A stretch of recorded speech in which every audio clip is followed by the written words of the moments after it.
आज का main point है अपने फीचर से फ्यूचर दिखाओ। आज की मूल्य है 9/5/2072 की। सभी सदा स्नेही हैं जैसे बाप दादा सदा बच्चों के स्नेही और सहयोगी हैं। सभी रूपों से, सभी रीति से सदा स्नेही और सहयोगी हैं। वैसे ही बच्चे भी सभी रूपों से, हर रीति से बाप समान सदा स्नेही और सहयोगी हैं। क्या पूछ रहे हैं? जी है बाबा। सदा सहयोगी व सदा स्नेही उसको कहते हैं जिसका एक सेकंड भी बाप के साथ स्नेह न टूटे, वह एक सेकंड एक संकल्प भी सिवाय बाप के सहयोगी बनने के न जाए। तो ऐसे अपने को सदा स्नेही और सहयोगी समझते हो? जी बाबा। वह अनुभव करते हो? जी। बाप दादा ने स्नेही का सबूत व प्रत्यक्ष प्रमाण दिखाई देता है। बाप दादा में स्नेह का सबूत व प्रत्यक्ष प्रमाण दिखाई देता है। तो बच्चे भी जो बाप समान हैं, उन्हों का भी स्नेह और सहयोग का सबूत व प्रत्यक्ष प्रमाण दिखाई दे रहा है। स्नेही आत्मा का स्नेह कब छिप नहीं सकता। कितना भी कोई अपने स्नेह को छिपाने चाहे, लेकिन स्नेह कब गुप्त नहीं रहता, मतलब झलकता रहता है स्नेह अगर अंदर से कि बाबा के प्रति प्यार है। ये पढ़ाई समझ गया, ये पढ़ाई समझ में आई है, ऐसा समझ में आया। ये दिखाई देगा उसके झलक से ही। कितना भी कोई अपने स्नेह को छिपाना चाहे, लेकिन स्नेह कब गुप्त नहीं रहता। स्नेह किस न किस रूप में, किस न किस कर्तव्य से व सूरत से अवश्य दिखाई देता है। तो अपनी सूरत को दर्पण में देखना है कि मेरी सूरत से स्नेही बाप की सीरत दिखाई देती है। जी बाबा। जैसे अपनी सूरत को स्थूल आईना में देखते हो, वैसे ही रोज अमृत वेले अपने आप को इस सूक्ष्म दर्पण में देखते हो। जैसे लक्षणों से हर आत्मा के लक्ष्य का मालूम पड़ जाता है, वह जैसा लक्ष्य होता है वैसे लक्षण स्वतः ही होते हैं। तो ऐसे अपने लक्षणों से लक्ष्य प्रत्यक्ष रूप में कहाँ तक देखते हो? बाबा पूछ रहे हैं कहाँ तक देख रहे हो? अमृत बेला में अपने को चेक करना है। अपने आप को चेक करते हो? किसी भी आत्मा को अपने फीचर्स से उस आत्मा का व अपना फ्यूचर दिखा सकते हो। लेक्चर से फीचर्स दिखाना तो आम बात है। बाबा कहते हैं लेक्चर तो सभी दे देते हैं, वो तो आम बात है। जी जी। लेकिन फीचर्स से फ्यूचर दिखाना, यही अलौकिक आत्माओं की अलौकिकता है। ऐसे मेरे फीचर्स बने हैं, यह दर्पण में देखते हो। जैसे स्थूल सूरत है, श्रृंगार से अपने सूरत में कोई देखे तो पहले विशेष अटेंशन बिंदी के रूप में जाएगा। वैसे जो बिंदी स्वरूप में स्थित रहते हैं, अर्थात अपने को इन धारणाओं के श्रृंगार से सजाते हैं, ऐसे श्रृंगारी हुई मूरत के तरफ देखते हुए सभी का ध्यान किस तरफ जाएगा? मस्तक से आत्मा बिंदी तरफ। ऐसे ही कोई आत्मा आप लोगों को के सम्मुख जब आती है तो उन्हों का ध्यान आपके अविनाशी तिलक की तरफ आकर्षित हो। यह भी तब होगा जब स्वयं सदा तिलकधारी हैं। पहले खुद को तो आत्मा समझेंगे तभी को दूसरा आत्मा। इसलिए बाबा ने प्रथम पेज पे भी बोला कि आपके सामने आते ही लेक्चर से भविष्य दिखाना बहुत आसान है, लेकिन आपके चेहरे चलन से, मुस्कुराहट से उसको रियलाइज हो जाए कि सच में हम भी स्वर्गवासी बन सकते हैं, हम भी स्वर्ग में सुखधाम में आ सकते हैं। इसलिए बाबा कहते हैं फ्यूचर के द्वारा फ्यूचर का अनुभव करा सकते हो। ऐसे बने हो तो सूक्ष्म में चेक करो, फिर आगे बाबा इशारा। अगर स्वयं ही तिलकधारी नहीं हो तो दूसरों को अपना आपका अविनाशी तिलक दिखाई नहीं दे सकता। जैसे बाप का बच्चों के प्रति इतना स्नेह है, जो सारी सृष्टि की आत्माएं बच्चे होते हुए भी जिन्होंने प्रीत की रीत निभाई है वह प्रीत बुद्धि बने हैं। ऐसे प्रीत की रीत निभाने वालों से इतनी प्रीत की रीत निभाई है जो अन्य सभी आत्माओं को अल्पकाल का सुख प्राप्त होता है, लेकिन प्रीत की रीत निभाने वाली आत्माओं को सारे विश्व के सर्व सुखों की प्राप्ति सदा काल के लिए होती है। सभी को मुक्ति धाम में बिठाकर प्रीत से रीत निभाने वाले बच्चों को विश्व का राज्य भाग्य प्राप्त कराते हैं। ऐसे स्नेही बच्चों के सिवाय और कोई भी सर्व संबंधों से सर्व प्राप्ति का पाठ नहीं।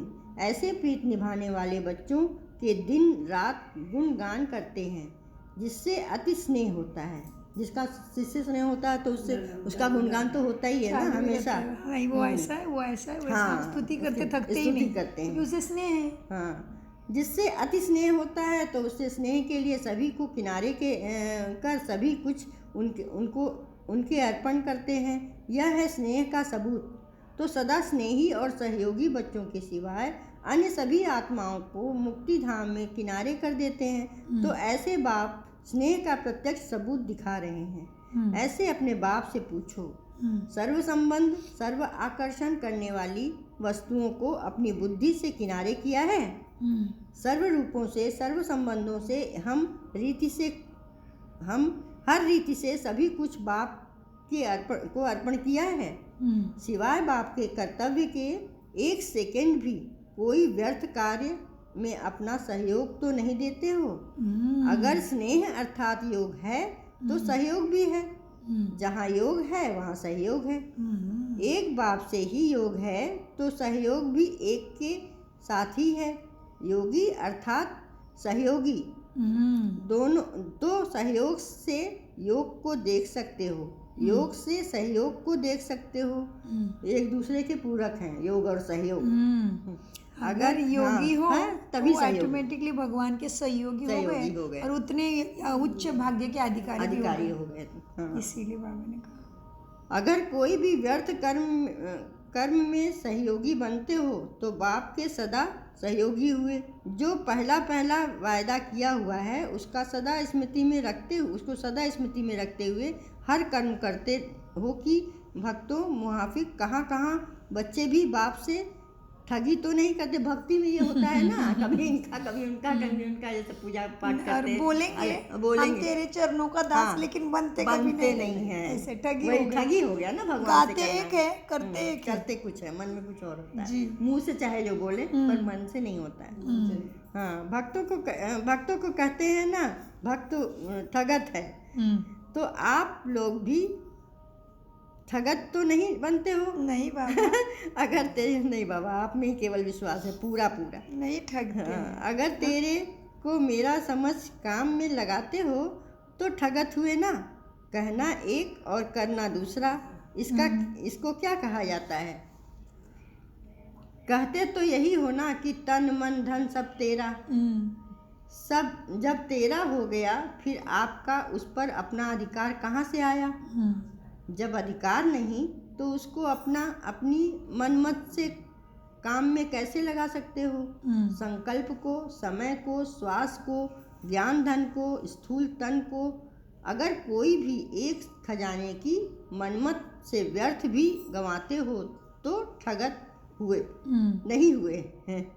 तब ठगत नहीं हुए। जन्म जन्म के संस्कारों वश हो जाते हैं। यह कहाँ तक रीति चलती रहेगी? जो बात स्वयं को भी प्रिय नहीं लगती तो सोचना चाहिए जो मुझे भी ही प्रिय नहीं लगती वह बाप को प्रिय कैसे लग सकती है? सदा स्नेही के प्रति तो अति प्रिय चीज होती है वही दी जाती है। जो सबसे प्यारा होता है वही ना स्नेही को दिया जाता है। जो बहुत प्यारा होता है तो अपनी प्यारी चीज दे देते हैं उनको, बाकी सबको नहीं दे सकते। हाँ, तो अपने आप से पूछो कि कहाँ तक प्रीति की रीत निभाने वाले बने हैं। अपने को सदा हाईएस्ट और होलीएस्ट समझकर चलते हो। जो हाईएस्ट समझकर चलते हैं उन्हों का एक एक कर्म, एक एक बोल इतना ही हाईएस्ट होता है जितना बाप हाईएस्ट अर्थात ऊंच से ऊंच है। बाप की महिमा गाते हैं ना, ऊंचा उनका नाम, ऊंचा उनका धाम, ऊंचा उनका काम। ये बाप की महिमा गाते हैं। तो जो हाईएस्ट हैं वह भी सदैव अपने ऊंच नाम, ऊंच धाम और ऊंचे काम में तत्पर हों। कोई भी निचाई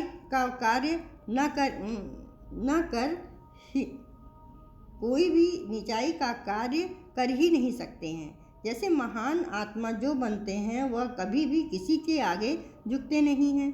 उनके आगे सभी झुकते हैं, तब उनको महान आत्मा कहा जाता है। जो आजकल के ऐसे महान आत्माओं से भी महान श्रेष्ठ आत्माएं, जो बाप की चुनी हुई आत्माएं हैं, विश्व के राज के अधिकारी हैं, बाप के वर्षे के अधिकारी हैं, विश्व कल्याणकारी हैं। ऐसी आत्माएं कहाँ भी कोई भी परिस्थिति में व माया के भिन्न भिन्न आकर्षण करने वाले रूपों में क्या अपने आप को झुका सकते हैं?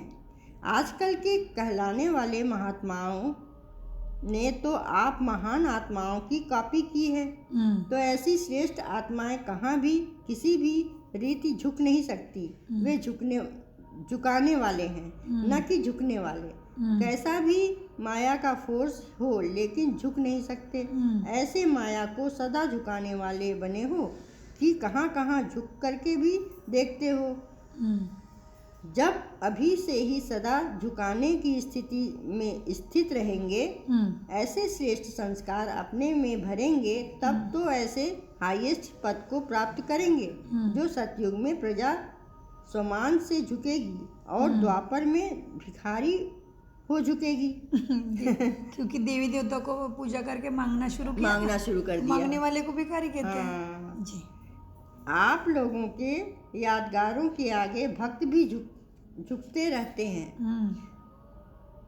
अगर यहाँ अभी माया के आगे झुकने के संस्कार समाप्त न किए, थोड़े भी झुकने के संस्कार रह गए, तो फिर झुकने वाले झुकते रहेंगे और झुकाने वालों के आगे सदैव झुकते रहेंगे। लक्ष्य क्या रखा है? झुकने का व झुकाने का। माया को झुकाने का, रावण को झुकाने का, हटाने का, खत्म करने का। जो अपनी ही रची हुई परिस्थिति के आगे झुक जाते हैं, उनको हाईएस्ट कहेंगे। जब एक हाईएस्ट नहीं बने हो, जब तक हाईएस्ट नहीं बने हो, तब तक होलिएस्ट भी नहीं बन सकते हो। जैसे आपके भविष्य यादगारों का गायन है संपूर्ण निर्विकारी, तो इसको ही होलिएस्ट कहा जाता है। संपूर्ण निर्विकारी अर्थात किसी भी परसेंटेज में कोई भी विकार तरफ आकर्षण न जाए, वह उनके वशीभूत न हो। अंडरलाइन। हम कहते हैं ना, सर्वगुण संपन्न, 16 कला संपूर्ण, संपूर्ण निर्विकारी, मर्यादा पुरुषोत्तम, अहिंसा परम मधुरम। तो आज बाबा ने हमें समझाया संपूर्ण निर्विकारी क्या है। वो समझा बताया जी। अगर स्वप्न में भी किसी भी प्रकार का विकार के वश किसी भी परसेंटेज में होते हो, तो संपूर्ण निर्विकारी नहीं कहेंगे। अगर स्वप्न दोष भी है व संकल्प में भी विकार के वशीभूत है, तो कहेंगे विकारों से परे नहीं हुए हैं। ऐसे संपूर्ण पवित्र व निर्विकारी अपने को बना रहे हो व बन गए बाबा। जिस समय लास्ट बिगुल बजेगा, उस समय बनेंगे। अगर बाबा अभी बन गए हो कि अभी लास्ट बिगुल बजेगा, तो पहले ही बनेंगे, तभी तो दूसरे की मदद कर पाएंगे। तभी तो कर पाएंगे ना। पहले बनना है तो दूसरे। हम ब्राह्मण आत्माओं को तो यही शिक्षा ही मिली। देवता तो बने ही नहीं ना, फिर बने ही नहीं। बने खुद बनेंगे तभी तो दान कर पाओगे। पहले रेडी होना पड़ेगा। अगर कोई बहुत समय से ऐसी स्थिति में स्थित नहीं रहता है, तो ऐसी आत्माओं का फिर गायन भी अल्पकाल का ही होता है। ऐसे नहीं समझना कि लास्ट में फास्ट जाकर इसी स्थिति में पालेंगे। लेकिन बहुत लोग सोचते हैं ना कि बाबा कहते हैं जो लास्ट है सो फास्ट बन सकता है। नहीं, लेकिन ऐसा सोचो मत अपने मन में। करो तो बन जाओ, अलग बात है, लेकिन ऐसा पहले से सोचो मत कि हम लास्ट में आए तो फास्ट बनेंगे। लेकिन उसकी तरह करना भी तो पड़ेगा, भी तो उसी तरह कभी कभी इसके लिए भी ये लागू होता है। कोई आलस्य करेगा और बोलेगा जब विनाश होगा ना तभी मैं करूँगा, वो भी हो सकता है। कर लेंगे। और दूसरा लास्ट सो फास्ट इसलिए बोला गया है ताकि हम पीछे से आके हम अंदर से उदास ना हो, इसीलिए वो महावाक्य है। तो उसका गलत यूज नहीं कर सकते कि हम लास्ट में हो जाएंगे, अभी खाओ पियो टाइम वेस्ट करो, इधर उधर करो, ऐसे नहीं। हमें अभी का भी करके तैयार होना ऐसे। जी, थैंक यू। अगर कोई बहुत समय से ऐसी स्थिति में नहीं रहता है, तो ऐसी आत्माओं का फिर गायन भी अल्पकाल होता है। ऐसे ही समझना चाहिए लास्ट सो फास्ट जाकर इसी स्थिति में पालेंगे। लेकिन नहीं, बहुत समय से जो गायन है उसको भी स्मृति में रखते हुए अपनी स्थिति का होलिएस्ट और हाईएस्ट बनाओ स्थिति को अपने।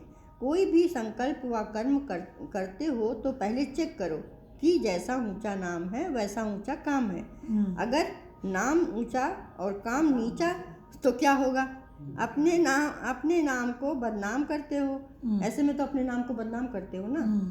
तो ऐसे कोई भी काम नहीं हो, यह लक्ष्य रखकर ऐसे लक्षण अपने में धारण करो जैसे दूसरे लोगों को समझाते हो कि अगर ज्ञान के विरुद्ध कोई भी चीज़ स्वीकार करते हो तो तुम ज्ञानी नहीं अज्ञानी कहलाएंगे। अगर एक बार भी कोई नियम को पूरी रीति से पालन नहीं करते हैं तो कहते हैं ज्ञान के विरुद्ध किया। तो अपने आप से भी ऐसे ही पूछो कि अगर कोई भी साधारण संकल्प करते हैं तो क्या हाईएस्ट कहा जाएगा? तो संकल्प भी साधारण न हो। जब ऊंचे ऊंचे संकल्प मतलब श्रेष्ठ संकल्प करने हैं, साधारण संकल्प करते हैं तो हाईएस्ट कहा जाएगा। तो संकल्प भी साधारण न हो। जब संकल्प श्रेष्ठ हो जाएंगे तो बोल और कर्म ऑटोमेटिकली श्रेष्ठ हो जाएंगे।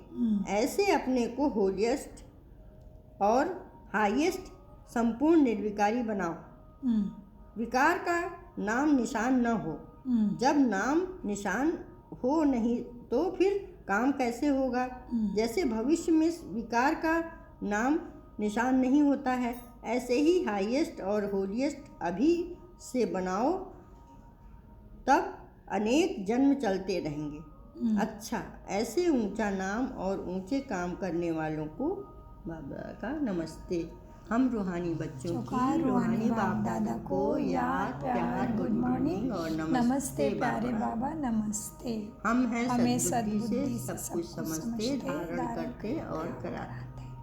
मीठे प्यारे बाप दादा का अनगिनत पदम गुना शुक्रिया शुक्रिया शुक्रिया। कम बोलो मीठा बोलो, सोच समझ कर बोलो।